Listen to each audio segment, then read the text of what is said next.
Madame, Monsieur, bienvenue sur Africa 24 pour cette nouvelle édition de décryptage. Avec Adrienne Lessa, directrice des partenariats stratégiques pour les laboratoires Pandora Biosciences, nous discuterons des perspectives de croissance de l'industrie pharmaceutique africaine. Madame Lessa, bienvenue sur Africa 24.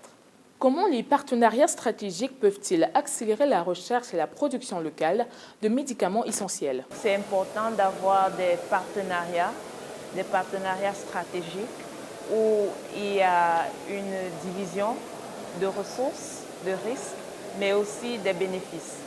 Donc avec ces partenariats stratégiques, on arrivera à mettre en place des moyens pour pouvoir développer les médicaments qui sont essentiels et aussi les rendre accessibles à la population africaine qui souvent ne peut pas se permettre de payer de grands coûts pour les médicaments essentiels. Aujourd'hui, comment Pandora Biosciences contribue-t-elle à la réduction de la dépendance des chaînes d'approvisionnement mondiales en matière de santé? Bon, Pandora Biosciences est un start-up de biotechnologie d'origine de l'Afrique du Sud et son cible, en fait, c'est des maladies non communicables. Donc, des maladies comme des maladies diabétiques, des maladies cardiovasculaires, l'obésité, ce type de maladie, le cancer. Et plus aussi, Pandora essaye de cibler les maladies qui affectent de forme un peu spécialement les femmes. Bon, ces maladies que j'ai citées, les femmes sont un peu plus atteintes et Pandora essaye donc de cibler ces maladies-là. Comment est-ce que Pandora essaye de contribuer à la chaîne, comme vous l'avez posé? C'est en fait faire en sorte que la recherche pour des nouveaux médicaments se fait localement, mais aussi que l'innovation se fait à base de la génétique africaine. Parce qu'il est dit que la génétique africaine est la génétique la plus diversifiée, mais aussi le moins explorée dans la recherche. Donc on n'a pas encore mis les moyens pour vraiment découvrir tout ce qu'il y a à découvrir dans la génétique d'origine de la race humaine, qui est la génétique africaine. Donc Pandora essaie de contribuer à cela pour pouvoir développer de nouveaux médicaments qui vont cibler ces maladies non communicables. Et en fait, ce ne sera pas seulement pour des cas locaux ou régionaux, mais en fait va servir la population globale. Quels défis principaux identifiez-vous dans le développement de solutions biotechnologiques accessibles aux populations vulnérables? Bon, population vulnérable ici, je dirais la majorité de la population africaine est dans le cadre de la médecine, de l'accès aux médicaments. La majorité de la population africaine est vulnérable. Il y a des défis d'accessibilité. Donc, il y a des populations qui sont dans les zones rurales, qui n'ont pas accès aux soins publics, aux soins de santé publics.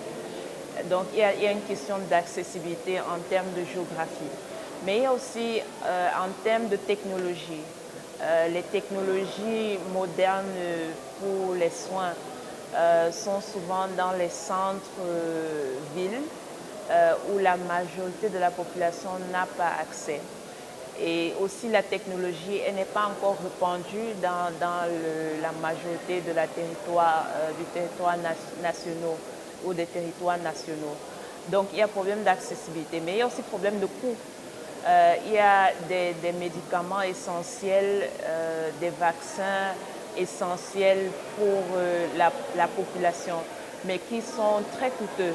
Et en Afrique, on n'a pas encore de système d'assurance médicale, donc les coûts sont énormes et les gouvernements encore, ne sont pas encore en possibilité de pouvoir couvrir toute la population. Donc il y a problème de coût, mais il y a aussi le défi de l'éducation.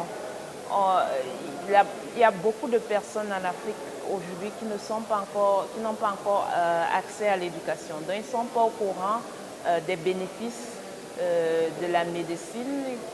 Et je parlerai aussi de la médecine traditionnelle.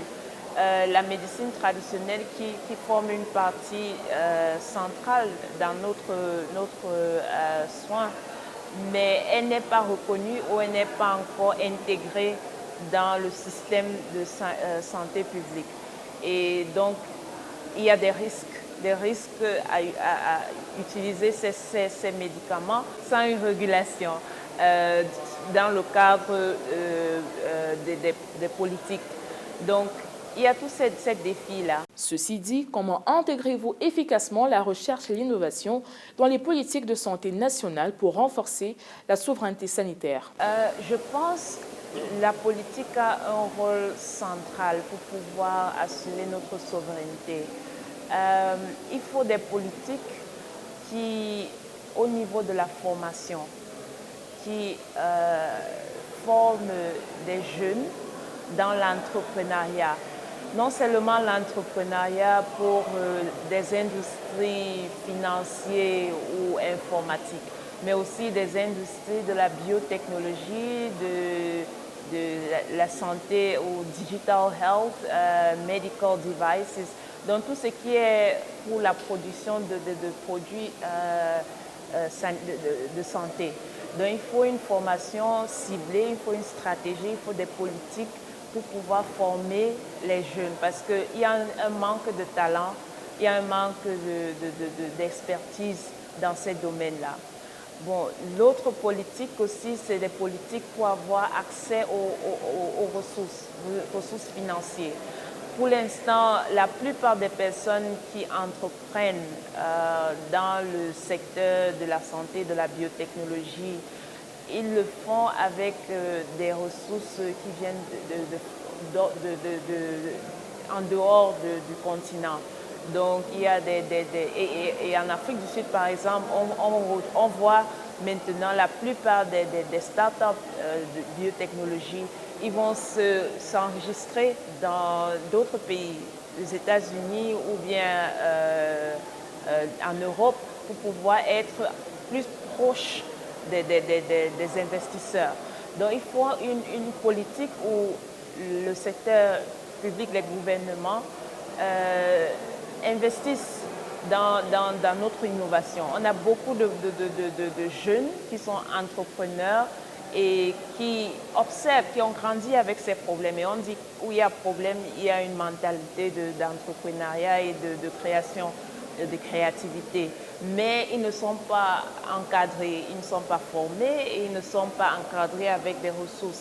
Ils n'ont pas aussi accès aux mentors. Donc il faudra aussi des personnes qui vont encadrer ces jeunes et faire en sorte qu'il y ait moins de faillites. Parce qu'on a aussi vu, il y a des cas où il y avait des startups, ils ont eu quelques moyens, mais ils ont eu une grande chute parce qu'il n'y avait pas un bon écosystème pour encadrer, pour soutenir. Madame Lussa, merci d'avoir répondu aux questions d'Africa 24. Madame, Monsieur, l'actualité se poursuit sur africa24tv.com et sur l'application MyAfrica 24.